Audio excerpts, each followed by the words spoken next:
Assalamualaikum warahmatullahi wabarakatuh.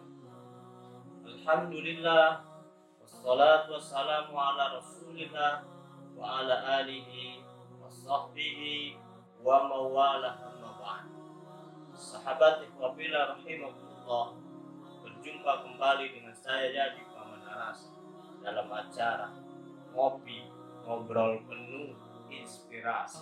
Sahabat ikhwafillah rahimakumullah, kita semua sudah mengetahui bahwasannya pada saat ini dunia pada umumnya dan negeri kita pada khususnya sedang dilanda wabah yang disebabkan oleh COVID-19 atau virus corona. Nah, bagaimanakah sikap kita sebagai seorang muslim ketika dilanda sebuah musibah yang dalam hal ini musibah berupa wabah yang disebabkan oleh COVID-19. Jangan sampai kita salah menyikapinya, apalagi kalau kita saling menyalahkan satu sama lain. Maka dari itu, sahabat ikhwafillah, kita harus kembali pada ajaran agama kita, yaitu Islam. Bagaimana cara kita sebagai muslim menyikapi sebuah musibah. Sebagai seorang muslim, kita harus meyakini bahwa apapun yang menimpa diri kita, khairihi wa syarihi, baik dan buruknya, itu sudah menjadi ketetapan Allah Subhanahu wa ta'ala. Qul la yusibana illa ma kataballahu lana huwa maulana wa 'alallahi falyatawakkalul mu'minun. Katakanlah, tidak sekali-kali menimpa kita, menimpa kami, kecuali apa yang telah ditetapkan oleh Allah. Dia adalah penolong kita semua. Wa 'alallahi falyatawakkalul mu'minun. Dan kepada Allah lah orang-orang beriman harus berpasrah diri. Kemudian, sebagai seorang muslim, kita harus bersabar dengan apa yang menimpa pada diri kita.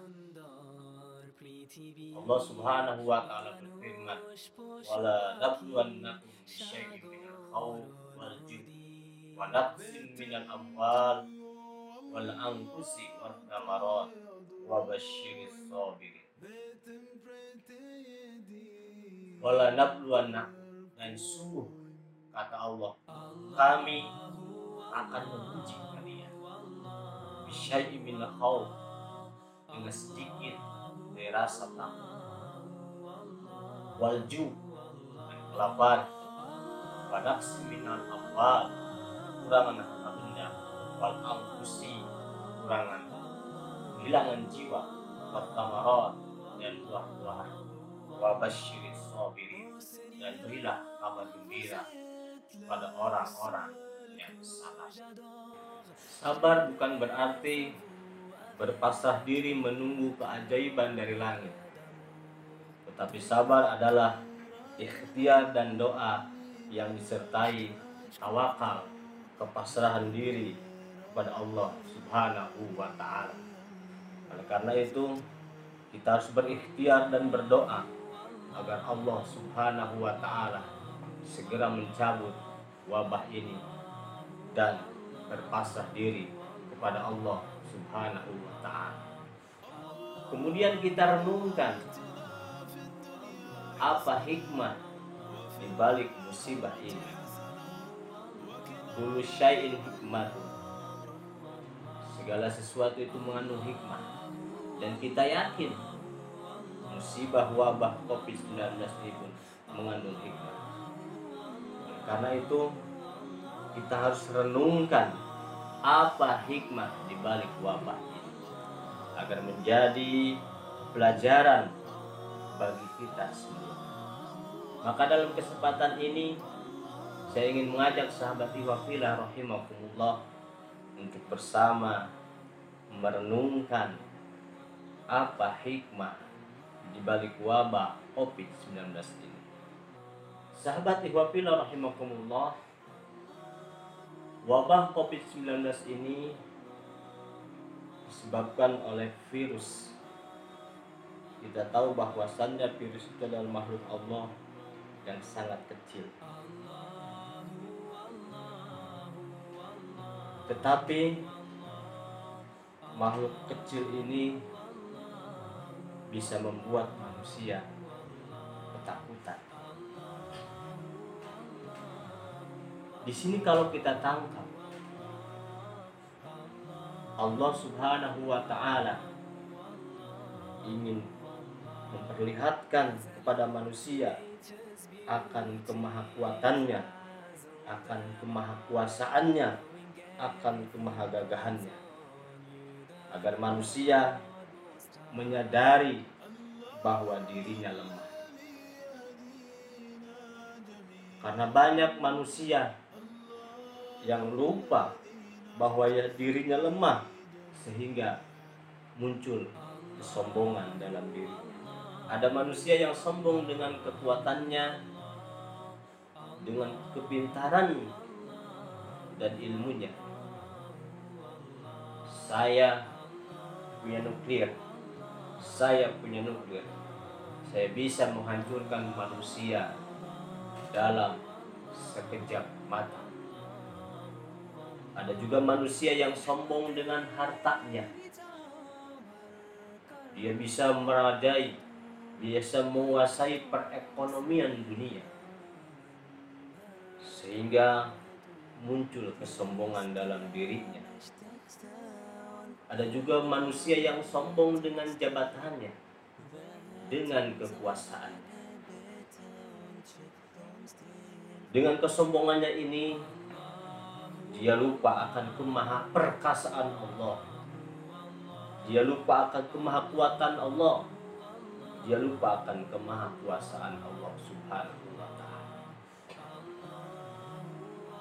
Tetapi Allah Subhanahu wa Ta'ala yang bersifat Rahman dan Rahim, bersifat kasih sayang, tidak ingin membiarkan manusia larut dalam kesombongan.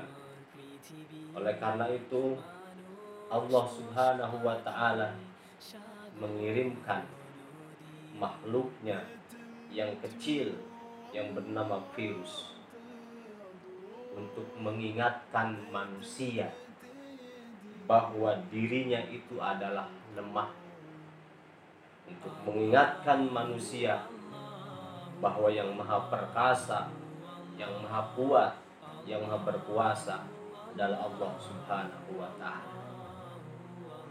Dengan wabah COVID-19 ini, kita lihat betapa manusia dibikin ketakutan. Sebagian manusia meninggal, tidak usah pakai nuklir. Sebagian manusia ketakutan, dan perekonomian pun jadi berantakan. Ini adalah bukti bahwa Allah Subhanahu wa Ta'ala hendak memperlihatkan kemahakuatannya kepada kita, hendak memperlihatkan kemahakuasaannya kepada kita, agar kita manusia menyadari bahwa kita lemah dan menyadari bahwa yang maha perkasa adalah Allah Subhanahu wa Ta'ala, sehingga musnah kesombongan dalam diri kita. Sahabat ikhwah fillah rahimakumullah, hikmah kedua yang kita bisa tangkap dari wabah COVID-19 ini adalah ketika wabah ini masuk ke Indonesia, pemerintah kita menginstruksikan kepada kita untuk berdiam diri di rumah sebagai ikhtiar untuk menghindari wabah ini. Berdiam diri di rumah dalam bahasa lain disebut dengan lockdown. Apa hikmah di balik lockdown? Mungkin selama ini banyak di antara kita yang beralasan banyak alasan ketika diajak beribadah kepada Allah Subhanahu wa taala. Disuruh tahajud, disuruh istighfar, disuruh berzikir, banyak alasan. Bekerjalah, banyak aktivitaslah. Nah, sekarang Allah Subhanahu wa taala menjawab itu semua dengan memberikan kesempatan kepada kita untuk banyak berdiam diri di rumah agar kita menggunakannya untuk bermesraan dengan Allah Subhanahu wa taala, untuk beribadah kepada Allah Subhanahu wa taala. Maka pertanyaannya, sudah berapa juz kita baca Al-Quran selama lockdown? Sudah berapa ribu kita beristighfar, berzikir pada Allah selama lockdown? Sudah berapa rakaat kita sholat selama kita lockdown? Jangan sampai kesempatan lockdown ini kita sia-siakan dengan banyak tidur, main, dan lain sebagainya, sesuatu yang tidak bermanfaat. Kita gunakan untuk beribadah kepada Allah Subhanahu wa taala. Sahabat ikhwah fillah rahimakumullah,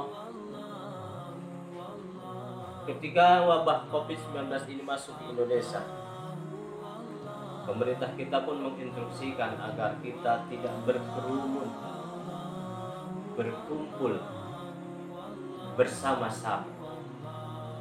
Oleh karena itu, imbasnya pelaksanaan ibadah pun jadi terhambat. Kita sementara dilarang untuk berjamaah, sementara dilarang untuk sholat Jumat, dalam rangka menghindari agar kita tidak terkena virus COVID-19. Oleh karena itu, banyak masjid-masjid yang sementara ditutup. Apa hikmah di balik penutupan masjid? Sahabat ikhwah fillah rahimakumullah, dalam bahasa komputer ada istilah cleaner, membersihkan. Mungkin Allah Subhanahu wa ta'ala hendak membersihkan masjid sebagai rumah yang dimuliakan oleh Allah Subhanahu wa ta'ala.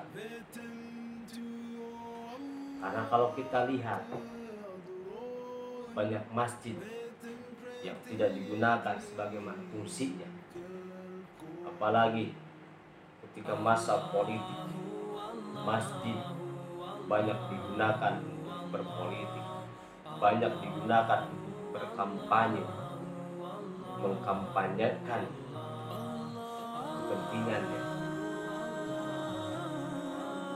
Allah Subhanahu wa ta'ala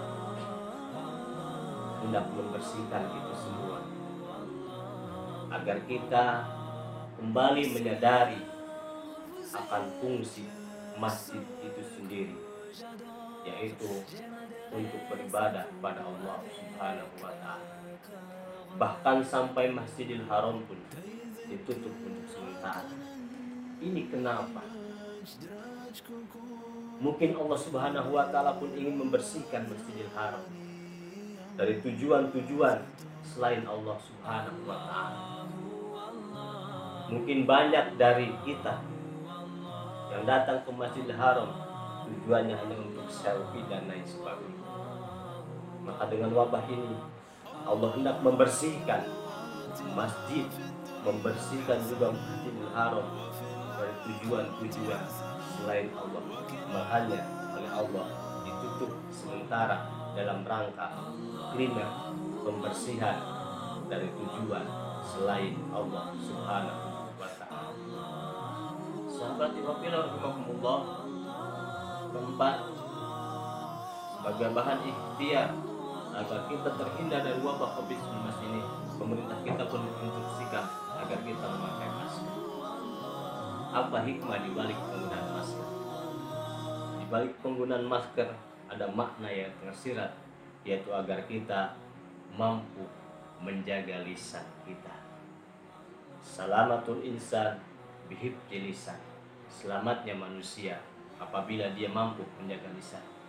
Mungkin selama ini banyak di antara kita yang menggunakan mulut ini untuk saling menghujat, saling menyalahkan, membicarakan aib orang lain dan lain sebagainya.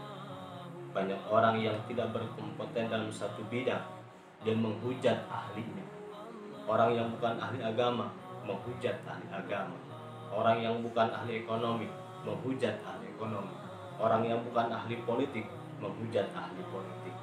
Di sini Allah Subhanahu wa taala hendak mengingatkan kepada kita dengan kasih sayangnya. Allah Subhanahu wa taala mengingatkan kepada kita dengan penggunaan masker ini agar kita mampu menjaga lisan kita. Oleh karena itu, jagalah lisan kita ini agar kita selamat dunia dan akhirat. Sahabat ihwafillah rahimakumullah, kelima, sebagai bahan ikhtiar agar kita terhindar dari wabah COVID-19, pemerintah kita pun menginstruksikan agar kita selalu mencuci tangan. Apa hikmah dibalik perintah untuk mencuci tangan? Ada dua hikmahnya kalau kita lihat. Yang pertama, Allah Subhanahu wa taala hendak mengingatkan kepada kita agar kita kembali menjalankan ajaran Islam, yaitu tentang kebersihan. Yang kedua, Allah Subhanahu wa taala hendak mengingatkan kepada kita agar kita membersihkan tangan kita dari pekerjaan-pekerjaan yang tidak diridhoi oleh Allah Subhanahu wa taala. Mungkin selama ini banyak di antara kita yang menggunakan tangan kita untuk menghujat. Mulutnya tidak menghujat, mulutnya tidak menggunjing kesalahan orang lain, tetapi tangannya digunakan untuk menghujat, membuat status di Facebook, di Instagram, di dan lainnya untuk menghujat orang lain. Ingat, Alkitabah kal-hitab, tulisan itu sama dengan ucapan. Oleh karena itu, hikmah perintah agar kita selalu mencuci tangan adalah agar kita membersihkan tangan kita dari perbuatan yang tidak diridhoi oleh Allah Subhanahu wa taala. Oleh karena itu, pergunakanlah tangan ini sesuai dengan apa yang diridhoi oleh Allah Subhanahu wa taala. Sahabat ihwafillah rahimakumullah, itulah beberapa hikmah di balik wabah COVID-19. Mungkin kalau kita renungkan, masih banyak lagi hikmah-hikmah yang tersimpan di balik wabah COVID-19. Sahabat ihwafillah rahimakumullah, sekali lagi saya mengajak kepada sahabat semuanya, mari kita sikapi wabah COVID-19 ini dengan penuh keyakinan bahwa wabah ini adalah ketetapan dari Allah Subhanahu wa taala. Kemudian kita sikapi dengan sabar, yaitu ikhtiar dan doa yang disertai dengan tawakal kepada Allah Subhanahu wa taala, dan kita renungkan apa hikmah di balik wabah ini agar kita bisa mengambil pelajaran dari di balik wabah ini sehingga kita bisa memperbaiki diri kita dalam rangka menjalankan kehidupan ini menuju Allah Subhanahu wa taala. Terima kasih. Mohon maaf. Wallahul muwaffiq ila aqwamit thoriq. Assalamualaikum warahmatullahi wabarakatuh. Allah, Allah, Rabbana